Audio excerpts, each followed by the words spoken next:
So magandang araw kabole. Sa video nito kabole, pag-usapan naman natin is free agency po.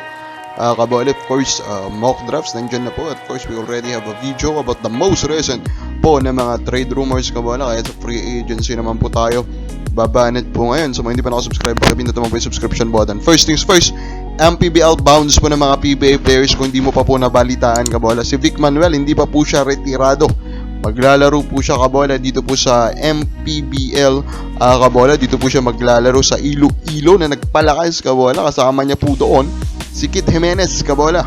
Yun yung sila yung magiging dalawang big name dito po sa Iloilo kabola. And of course, sa paningin ko lang naman, Vic Manuel is still a PBA caliber player. So tignan natin kung maganda ipakita niya sa MPBL, kung mabibigyan po siya ng opportunity dito po sa PBA po ulit. Speaking of someone that is popular kabola, Don Hontiveros is also back kabola in Cebu sa MPBL kabola. Makakasama niya dito yung kanya pong anak kabola. So malamang yun po yung main po na rason kaya siya babalik. Pero of course matanda na po ito, but this is a legend. Kung gusto mo ng nostalgia kabola, edi panoorin mo po ang Cebu na nagpalakas kasi nandiyan si JR Kinyan, and of course nandiyan din po si Brian Heruela na dati po of course the player po ng TNT, and he is a quality guard kabola. By the way, sa mga gusto pong mag-comment, comment po kayo kabola, and you can expect a reply from me. Speaking po, ang isang malaki po ngayong pinag-uusapan pa rin sa free agency is ang sitwasyon po ni Craig Slaughter kabola. At tapos naklaro nga po kabola na nagkaroon na pala ng usapan ng PBA ang Titan kabola regarding the situation, and Titan is really willing sana na mapapirma ito nga pong si Craig kabola. They even explain na kaya po nila trinade daw sa Abueva kasi they expected na Slaughter will be coming. Parang nangyari ata sana yung kanya pong salary slot dati na Abueva iti-take over nitong si Greg Slaughter kabola. Pero yun nga kabola, bigla-biglaan hindi na doon nagpaparamdam itong si Greggy, at siya na po ngayon ay maglalaro or naglalaro na actually with the Valientes dito nga po sa kanilang pinuntahang tournament kabola dito po sa Australia. Of course, we are still a believer and hopeful kabola sa kanyang pagbabalik, pero sa mga galawan talaga si Greg Slaughter medyo medyo loko-loko din, di ba?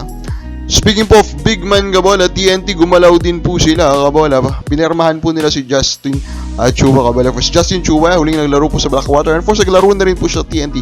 This guy is a quality big man. This guy is a modern big man kabola.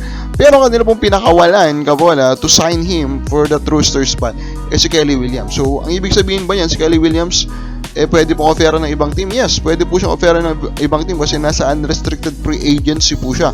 Pag sinabi mo unrestricted free agency kabola, may karapatan siyang pumirma sa kahit ano pong kontrata na i-offer po sa kanya. Walang magagawa doon ng TNT. Pero of course, alam naman natin kung ano po siya sa TNT. So malamang may agreement na po yan. Pero of course, di ba, pwede pa rin namang magbago kanya pong isip kabola, di ba? Pero yun nga lang, baka naman po papunta na sa retirement si Kelly Williams. Pero kung gusto po siya ng team mo, di ba?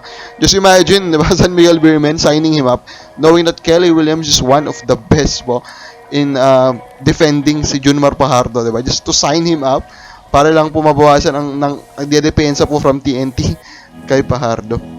Of course, one of the most recent signing right now is Converge picking itong si Tungkab kabola, JT Tungkab, na unang naglaro po sa TNT, and lastly naglaro po siya Blackwater until nagkaroon po siya ng malalang injury, and yun nakabalik na po siya sa playing court at pinapirma nga po siya ng Converge kabola. Of course, we are actually a believer po of Tungkab. Believer po tayo sa kanya pong laro kabola, believer tayo sa kanya pong future kabola. And I think ang ginagawa lang naman dito ng Converge is that they want Tungkab kasi in a way he plays kinda similar sa role po ng isang Dave Evil Duponso, di ba? So para in preparation siguro ito, pero I also believe in the high potential ng Tungkab, pero depende pa rin po yan sa naging epekto po sa kanya ng injury kabola. Sa palagay mo ba kabola, mataas pa rin ang potential ng Tungkab? Comment lang po sa baba.